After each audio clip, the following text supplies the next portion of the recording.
오늘 하나님의 은혜와 평강이 저와 여러분에게 넘치기를 주의 이름으로 축원합니다.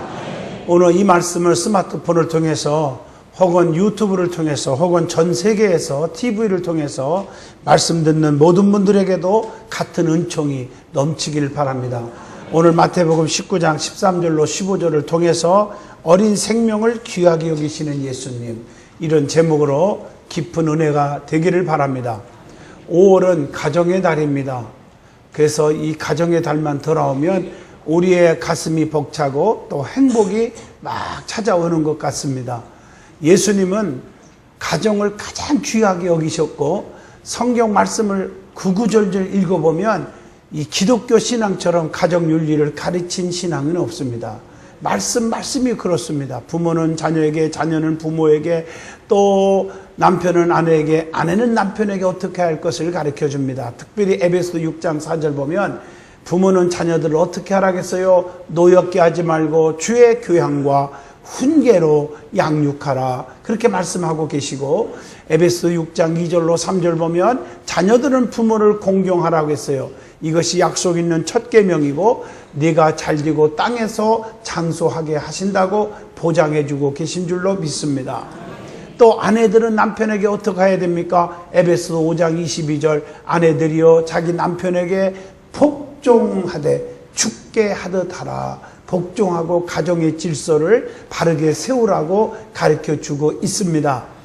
남편들은 아내 사랑하기를 어떻게 해야 됩니까? 그리스도께서 교회를 사랑하신 것 같이 하라고 에베소 5장 24절에 말씀하고 계세요. 그만큼 아끼고 보살펴주고 사랑하라, 귀하게 여겨라, 그런 말씀입니다.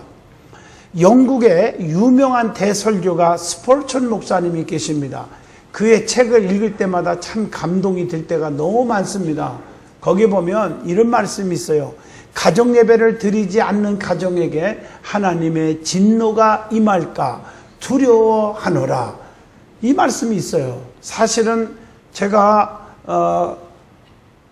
잘났고 똑똑해서 여기 서 있는 것 같아도 아닙니다. 부족한 게 많지만 저는 지금도 우리 부모님의 신앙의 유산을 물려받았고, 또 우리 어머니 아버님의 눈물의 기도와 어릴 때부터 새벽기도 갔다 오시고 가셔서 종치고 예배드리고 오셔서, 그리고 십남매들 다 깨워가지고 가정예배를 드리게 하셨어요. 그때는 지겹고 우리 아버지가 너무 하신다, 어린애들까지 깨워가지고 이게 뭐냐 그랬어요.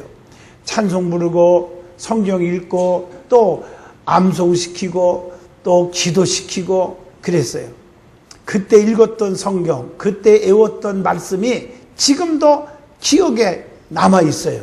여러분들에게 말씀을 선포하는 것도 어릴 적에 외웠고 어릴 적에 읽었던 생명의 말씀, 그 말씀에 가슴에 와닿고 은혜 받았던 것을 여러분에게 지금도 떠올라서 전할 때가 많이 있어요.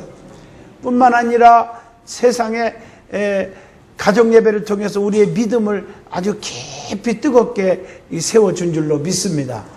지금도 이 가정예배만 생각하면 기뻐요. 그러면 돌아가면서 기도시키면 그 당시는 아이고 내 차례가 곧 오겠네 그랬는데, 지금 생각하면 그게 고마운 거예요. 왜냐하면 그때 기도할 때 제가요, 아무리 생각해도 하나님 나 망하게 해주시고 나 병들게 해주시고 거지 만들어 주시고 그런 기도 절대 했겠습니까? 안 했죠. 하나님 축복해 주시고요, 앞길 열어주시고 시온의 대루가 열리게 하시고, 나 어릴 때부터 좀 기도가 고상인 것 같아. 고상했어. 하나님이 영적으로 뜨거운 자가 되게 하시고 하나님의 사람이 되게 하시고 세계를 주름잡는 자가 되게 하시고, 아멘 좀 하시면 안 되나요? 하나님 자자자자 손손이 잘 되게 하시고, 내가 어린 나이에 말이요, 장가도 안 간 애가 자자자자 손손이 그랬으니 그걸 물질로 표현하면 아마 몇 조가 될 것 같아요. 그 기도를 지금 다 제가, 기도는 심는 거니까 심으면 다 때가 되면 거두잖아요. 제가 지금 그것을 받고 있는 것 같아요. 여러분들이 지금 예배 드릴 때 그냥 습관적으로 앉아있는 것 같아도 이 말씀의 축복, 또 기도할 때, 찬송할 때, 찬송도 가사가 있는 기도니까 그 예배를 통해서 여러분이 지금 심고 있는 거예요. 다 하나님께서 보상해주고 책임져주고 갚아주는 날이 반드시 올 것입니다. 그래서 이 가정 예배가 얼마나 중요한지 가정의 행복한 믿음의 가정이 돼야 돼요. 성도들은 가정에서 찬송이 넘쳐야 됩니다. 말씀이 충만해야 됩니다. 기도가 넘쳐야 될 줄로 믿습니다. 그래서 하나님을 사랑하는 가족이 되게 하여야 할 것입니다. 믿음의 가정에서 믿음의 자녀, 축복의 자녀가 분명히 나오는 것입니다. 미국의 가장 가난한 록펠러 얘기를 제가 여러 번 했습니다. 아주 가난한 록펠러에게 어머님이 죽기 전에 10가지 유언을 하시지요. 그게 록펠러 10계명인데 그 유언을 다 붙잡고 가난하지만 말씀 생활, 기도 생활, 찬양 생활, 남을 구제하는 일 열심히 했더니 30대의 백만장자, 40대의 미국의 거부, 50대의 세계의 최고 거부, 그래서 99가지 건강하게 장수로 살다가 하나님의 부르심을 받은 줄로 믿습니다. 그 록펠러의 10계명 다시 한번 읽어드릴까요? 여러분 가슴이 웅크할 거예요. 첫째, 하나님을 친아버지로 섬겨라. 두 번째, 목사님을 하나님 다음으로 잘 섬겨라. 세 번째, 아무도 원수 만들지 말아라. 원수 만들면 안 돼요. 원수를 만들면 안 돼요. 그 다음에 예배 시간에 항상 앞에 앉아라. 그리고 오른쪽 주머니는 항상 힘들어도 11조 주머니가 되게 하라. 그리고 주일 예배는 꼭 본교에서 꼭 드려야 된다. 그리고 아침에는 목표를 꼭 세우고 하나님 앞에 기도해야 된다. 그리고 남을 도울 수 있으면 힘껏 돕는 자가 되어야 한다. 그리고 아침에는 하나님 말씀을 꼭 읽어야 된다. 잠자리에 들기 전에는 하루를 반성하고 하나님께 기도하라. 이렇게 10가지가 뭐 힘들으면 힘든다고 할 수 있고 또 쉽다면 쉽을 수 있어요. 열심히 마음을 가지면 되거든, 믿음으로. 록펠러가 이 말씀대로 순종하고 살아서 하나님의 은총을 받은 줄로 믿습니다. 오늘은 어린이 주일로 지킵니다. 예수님은 어린 생명을 얼마나 귀하게 여기셨는지 오늘 말씀을 통해서 찾을 수가 있어요. 오늘 본문을 보면 어린아이를 내게 오는 것을 절대로 금하지 말라 하시고 안수기도까지 하시면서 축복을 해주셨어요. 하나님, 예수님께서. 왜냐하면 예수님이 평상시에 한 생명이 천하보다 귀하다 입술로만 한 게 아니라 실제로 한 생명이 천하보다 귀하게 여기시고 예수님은 한 생명이 천하보다 귀하다 하시면서 축복하신 줄로 믿습니다. 오늘 어린 생명을 귀하게 여기시는 예수님, 오늘 이 제목으로 저와 같이 깨닫고 은혜 받고 복 받는 시간 되기를 바랍니다. 성경에 보면 어린아이를 통해서 교훈하고 있는 말씀이 여러 말씀들이 있어요. 그걸 한번 찾아보겠습니다. 어린아이를 예수님께서 축복하시는 그 예수님의 모습을 말씀을 통해서 볼 수가 있습니다. 본문 14절에 보면 어린아이를 용납하고 내게 오는 것을 금하지 말라. 천국이 이런 사람의 것이니라. 어린아이를 내게 오는 것을 금하지 말라 하시면서 안수기도까지 하셨던 모습을 봅니다. 마태복음 18장 4절 보면 누구든지 어린아이와 같이 자기를 낮추는 자는 천국에서 큰 자라. 이렇게 또 말씀하시기도 하시고, 또 마태복음 18장 3절 보면 어린아이와 같이 되지 않으면 결단코 천국에 갈 수가 없다 그랬어요. 그래서 우리가 신앙생활도 어린아이로 비유하면서 그렇게 순수하고 복음을 전하는 게 부끄러운 게 아니잖아요. 어린아이와 같이 되지 않으면 결단코 천국에 갈 수가 없다. 목에 힘주고 교만하지 말고 어린아이와 같이 되라. 어린아이 하나라도 그 다음에 실족게 하면 연자 맷돌을 그 목에 달아서 깊은 바다에 빠뜨리는 편이 나을 것이다. 마가복음 9장 이 42절에 그렇게 말씀했어요. 그러니까 어린아이 하나라도 업신여기거나 짓밟지 말란 말이에요. 그래서 내 뱃속에 난 자식일지라도 부모들아 자녀들을 노엽게 하지 말으라 이렇게 표현하고 있는 줄로 믿습니다. 누가복음 23장 28절에 보면 예수님께서 이렇게 말씀하셨어요. 나를 위해서 울지 말고 너의 자녀들을 위해서 울으라. 그렇게 말씀하고 계세요. 여러분, 자녀들을 위해서 울으시기를 바랍니다. 자녀를 위해서 기도하고 신경 쓰란 말이에요. 믿음의 자녀가 돼야 될 거 아니에요. 예수 믿지 않고 영원한 멸망으로 달려가는 정말 자녀들을 위해서 기도하고 울으란 말이에요. 그게 굉장히 중요해요. 애들이 공부 많이 하고 많이 가졌고 잘났고 그게 중요한 게 아니란 말이에요. 자녀를 위해서 기도해야 될 줄로 믿습니다. 나는 지금도 죄송하지만 우리 아들 둘 있지만 미국에 공부할 때마다 하나님 앞에 기도하지 않겠어요? 제가요, 하나님 우리 자녀들요 A+ 맞게 하시고요, 우등생이 되게 하시고요, 우리 자식들이요 부자가 되게 하시고요, 지금 또 이제 대학 졸업하고 미국에서 직장 다니지만 하나님 연봉이요 1,000억이 되게 해주시고요. 제가 그렇게 기도한 적이 진짜 없습니다. 하나님 아버지, 우리 자녀들이 하나님을 두려워하는 자녀가 되게 해주시고 하나님을 제일로 사랑하게 하시고 하나님의 자녀가 되게 해주세요. 그래서 항상 장가 갈 때도 애모를 보지 말고 믿음 보게 하여 주시옵소서. 얼굴이 조금 그렇게 크게 이쁘지 않아도 콩깍지가 낀 것처럼 아주 믿음이 좋고 하나님을 사랑하는 딸이라면 그냥 최고 이쁜 얼굴로 보이게 만들어 주시옵소서. 그렇게 기도를 했어요. 그게 진짜 기도 아니겠어요? 자녀들을 위해서 울으라고 그랬어요. 예수님이 기도해야 될 거 아닙니까? 그러면 성경 말씀에도 보면 어린아이를 비유해서 주시는 말씀이 참 많이 있잖아요. 로마서 11장 36절에 자녀들은 하나님이 주신 선물입니다. 시편 127편 3절 자녀들은 하나님이 주신 기업이요 태의 열매요. 그 다음에 뭐라 하겠습니까? 상급이라 이렇게 말씀하고 계세요. 또 마가복음 9장 37절에 보면은 누구든지 어린아이를 영접하면 주님을 영접한 것 같이 축복 주신다고 그랬고요. 마태복음 21장 15절에 보면 어린아이들이 예수님이 마지막 예루살렘 입성하실 때에 어린아이들이 나와가지고 호산나 호산나 다윗의 자손이 하고 찬송을 했다고 그렇게 기록하고 있습니다. 우리 예수님은요 이런 어린아이들을 사랑하셨어요. 원래 성경을 보면 우리 예수님은요 의로운 자들, 부자들, 멋있는 사람들을 사랑한 게 아니에요. 우리 예수님은 항상 약하고 가난하고 어린아이 같고 이런 자들 편에 서 있는 것을 볼 수가 있어요.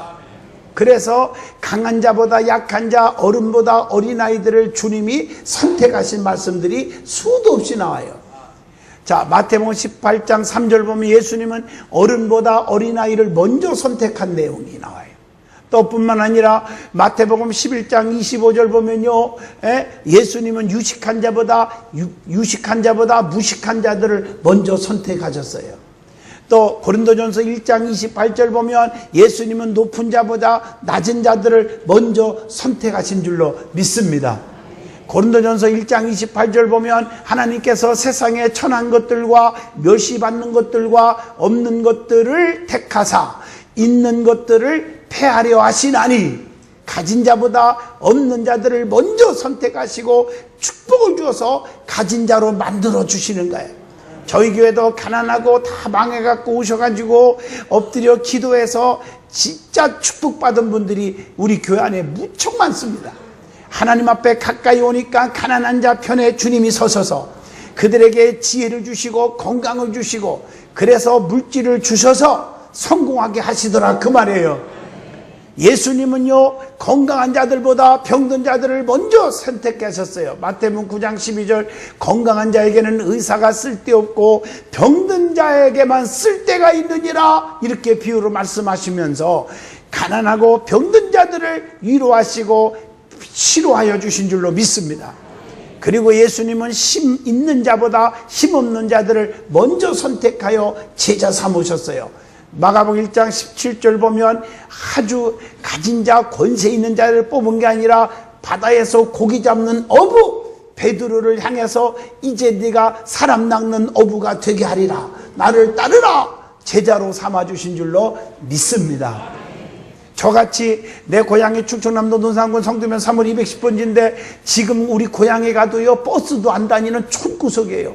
그런 데서 나를 뽑아가지고 훈련시켜서 연단을 거치게 하셔가지고 이렇게 귀하고 사랑스럽고 좋은 여러분 성도들 앞에 말씀을 전하는 목사로 삼아주셨어요. 생각만 해도 기쁘고 감사할 것뿐이에요. 할렐루야. 우리 예수님은 지혜 있는 자보다 미련한 자들을 먼저 선택하여 쓰신 줄로 믿습니다. 고린도전서 1장 27절의 말씀입니다. 예수님은 강한 자보다 약한 자를 선택하신 그 말씀, 예수님은 큰 자보다 작은 자들을 먼저 선택하신 말씀, 마태복음 10장 42절 기억하셔야 됩니다. 그래서 어린아이를 통해서 상급도 주시고 천국의 비밀을 설명할 정도로 소중히 여기셨던 것을 믿으시길 바랍니다. 그러면 우리가 유엔 헌장에 보면요 아동의 권리 7개 조항이 있어요. 모르는 분들이 많더라고요. 그러니까 애들을 학대하고 함부로 하는 거예요. 큰일 나요. 유엔 헌장에 기록되어 있는 거 한번 읽어볼까요? 건강의 권리, 공포에서 벗어날 권리, 교육받을 권리, 먹을 수 있는 권리, 환영받을 권리, 안전을 보장받을 권리, 즐겁게 지낼 수 있는 권리, 이렇게 7가지가 있어요. 유엔에 나온 유엔 헌장처럼 모든 사람들이 한결같이 어린이들을 존중하고 귀하게 여기고 기도해줘야 될 줄로 믿습니다. 우리나라에도 보면요 어린이 헌장이 이미 있어요. 그런데 이걸 자꾸 가르쳐주지도 않아요. 모르는 자들이 많아요. 그래서 문제가 생기는 거예요. 우리나라의 어린이 헌장 읽어보면요 첫째, 어린이는 인간으로서 존중하여야 하며 사회의 한 사람으로서 올바르게 키워야 한다. 두 번째, 어린이는 튼튼하게 낳아서 가정과 사회에서 참된 애정으로 교육을 하여야 한다. 세 번째, 어린이에게 마음껏 놀고 공부할 수 있는 시설과 환경을 마련해 줘야 된다. 더 중요한 것은 네 번째는 어린이에게 공부나 일이 몸과 마음에 짐이 되지 않도록 해야 한다는 거예요. 오늘날 그렇습니까? 어떤 분은요 학교 끝나는 시간 맞춰서 차 가지고 가가지고 애들 태워가지고 이 시간은 무슨 학원, 이 시간은 이 학원, 저 학원, 오 학원, 유 학원, 애들을 정신없이 만드는. 그러니까 애들이요 공부벌레를 만들어 놓고 정서적인 건 다 뒷전이고 영적인 것은 다 뒷전이요.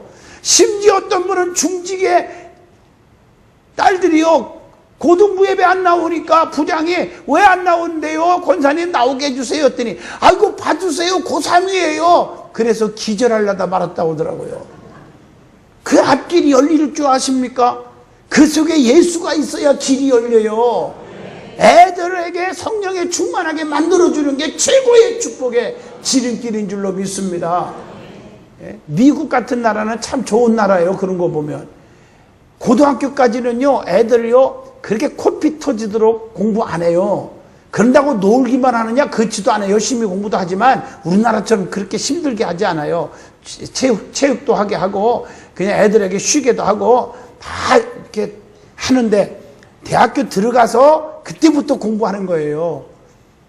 그래서 졸업하기가 쉬운 게 아니에요. 우리 아들도 보면 고등학교 졸업하고 대학 들어가서는 밤 11시, 12시에 전화해도요 책상 앉아서 공부하고 있더라고요. 그렇게 해야 따라가고 학점 받아서 졸업한대요. 졸업 잘했잖아요 우리 아들이요. 좀 하면 해주면 안 돼요? 우리나라는 정서적으로 정말 키워야 할 때에 애들에게 공부벌레로 만들어버린단 말이에요. 정서적으로 전부 다운시켜버려요. 그러니까 전 세계에서 우리나라가 안 좋은 이미지를 갖고 사는 거예요. OECD 국가에서 그 양주 소비율이 1위, 자살률 1위. 이게 웬일이에요? 안 좋은 면에서 왜 이렇게 1위만 달리는지 몰라요. 폭력 1위. 왜 그렇습니까? 여러분 우리 믿음의 사람들은 이거 깨닫기를 바랍니다. 그리고 다섯 번째, 어린아이가 위험한 때에 맨 먼저 구출해야 된다 그랬어요. 헌장에. 이 헌장을 안 가르치니까 세월호 사건 같이 이런 일이 생기는 거예요. 얼마나 가슴 아프냔 말이에요. 애들을 위험해서 뭐 또 건져줘야 되는데 가슴이 아프잖아요. 이런 헌장들을 교육을 시켰어야 된다 이 말이에요. 어린아이에게 어떤 경우라도 악용의 대상이 되어서는 안 된다는 거예요. 그리고 일곱 번째, 굶주린 어린이는 먹여야 하고 병든 어린이는 치료해야 되고 신체와 정신에 결함이 있는 어린이는 도와줘야 한다고 그랬어요.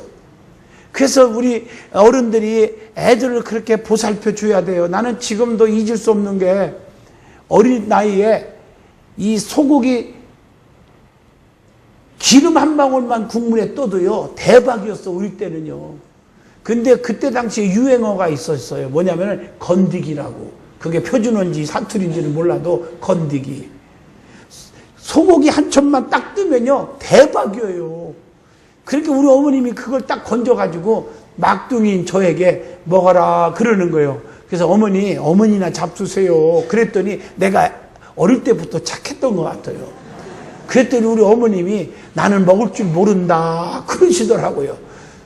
그런 줄 알고 나는 또 먹었어요. 지금 생각하니까 얼마나 철대가니가 없는지. 내가 고기를 좋아하는 걸 보면 우리 어머님이 얼마나 좋아하시겠어요. 우리 어머니 닮아서 내가 고기 좋아하는 거지.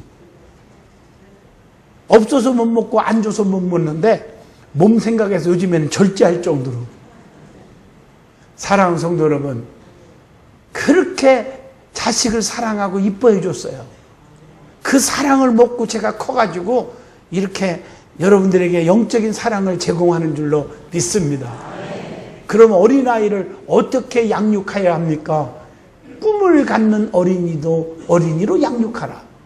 자녀들은 꿈이 있어야 돼요. 묵시가 있어야 돼요. 요셉은 어릴 적부터 꿈을 가졌어요. 창세기 37장 10절로 11절. 그것 때문에 고난받았지요. 애굽으로 팔려갔지요. 감옥살이 하게 되었지요. 결국에 꿈대로 되었고 총리가 되는 축복을 받았어요. 창세기 41장 41절의 말씀입니다. 꿈을 가지세요. 꿈을 가진 자는 미래의 소망을 가진 자요. 소망이 있는 자는 고난을 참고 견디며 담대하게 살아갈 줄로 믿습니다. 그래서 로마서 12장 12절에 소망 중에 즐거워하며 환난 중에 참으며 기도에 항상 힘쓰라. 그렇게 말씀하고 계신 줄로 믿습니다. 그래서 부모들은 자녀들에게요 항상 기도해야 돼요.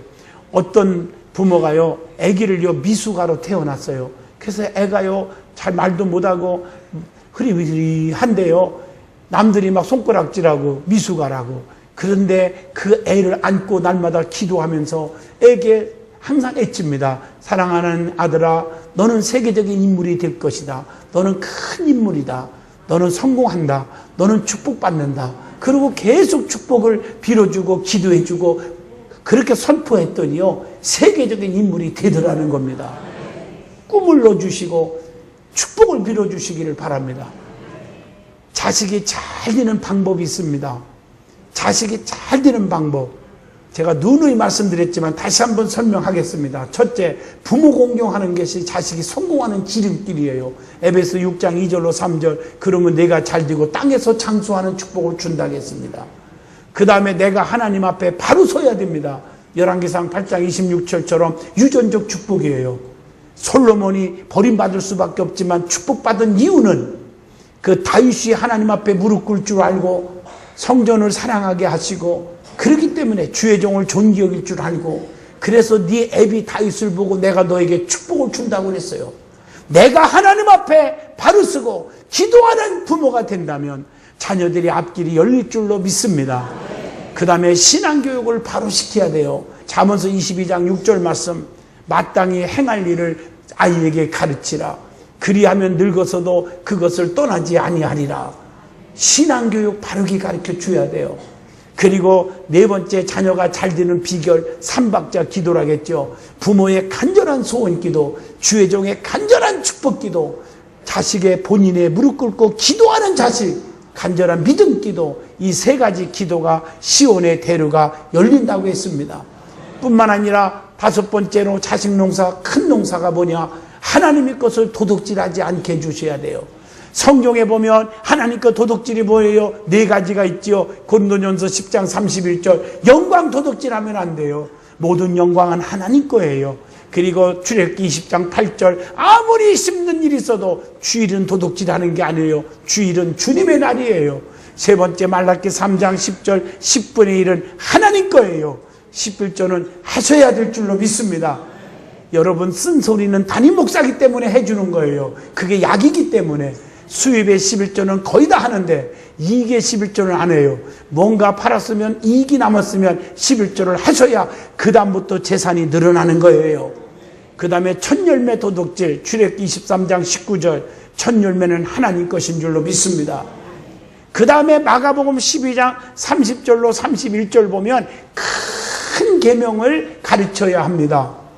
큰 계명, 자녀들에게 큰 계명을 가르치십시오. 그게 뭘까요? 마가복음 12장 30절 마음을 다하고 뜻을 다하고 목숨을 다해서 하나님을 사랑하라는 거예요. 그것이 두 번째는 뭐냐? 두 번째는 이웃을 내 몸과 같이 사랑하라. 이거보다 더 큰 계명이 없느니라. 마가복음 12장 31절입니다. 그리고 큰 계명을 지키면 다른 계명도 다 지키는 자가 되는 것입니다. 10계명은 그래서 크게 나누면 2가지죠. 위로 하나님을 사랑하라. 그 다음에 좌우로 이웃을 사랑하라는 거예요. 더 귀하게 여긴다면 하라는 계명 4계명과 5계명 나머지 8가지 말라는 거예요. 하라는 건 하고 하지 말라는 거 안 하는 거, 이것이 계명인 줄로 믿습니다. 그래서 요한일서 5장 3절에 내 계명을 지키는 자가 나를 사랑하는 자니라. 나를 사랑하는 자는 내 계명을 지킨다고 그렇게 말씀하고 계신 줄로 믿습니다. 그러면 계명을 지키는 자는 하나님이 책임져 주시는데 어떻게 책임져 주시느냐? 시편 112편 1절에 복을 주십니다. 계명을 크게 즐거워하는 자는 복이 있도다 그랬어요. 그 다음에 시편 112편 3절에 자자손손 후손이 잘되게 해주신다. 잠언서 8장 17절로 22절 부유와 재물의 복이 따라오게 해주신다고 그랬어요. 뿐만 아니라 시편 112편 3절 로마서 3장 21절로 22절에 보면 예수님을 믿는 믿음의 의가 영원한 복을 얻게 해주신다 약속하신 줄로 믿습니다. 뿐만 아니라 시편 112편 4절에 정직한 자에게는 흑암 중에 빛이 일어나나니 그는 자비롭고 긍휼이 많으며 의로움이니로다. 흑암 중에 빛이 일어나는 복을 받을 줄로 믿습니다. 그 다음에 시편 122편 6절에 보니까 그는 영원히 흔들리지 아니하여 의인은 영원히 기억되리로다. 영원히 흔들리지 않게 복을 주실 줄로 믿습니다. 여러분들이 흔들리지 않는 복을 받으시기를 축원합니다. 결론입니다. 자식은 하나님이 주신 기업이요 열매요 상급입니다. 자식이 잘됨으로 나도 잘되고 기쁘고 행복한 것입니다. 자녀들이 하나님을 공경하고 잘됨으로 하나님의 나라가 확장되는 것입니다. 이런 생명을 귀하게 여기신 예수님처럼 우리도 어린 생명을 귀하게 여기고 다 예수 만나게 하시고 성령 충만하게 하셔야 합니다. 그래서 거듭나게 하셔야 다 천국 백성이 될 줄로 믿습니다. 저와 여러분의 자손이 잘 되는 축복이 임하기를 주의 이름으로 축원을 드립니다. 하나님은 지금도 자녀들을 사랑하시고 지금도 축복하시고 계십니다. 자자손손이 하나님 잘 믿는 자녀들, 여러분의 가정에도 행복이 넘치는 가정이 될 수 있기를 축원드리겠습니다. 기도합니다.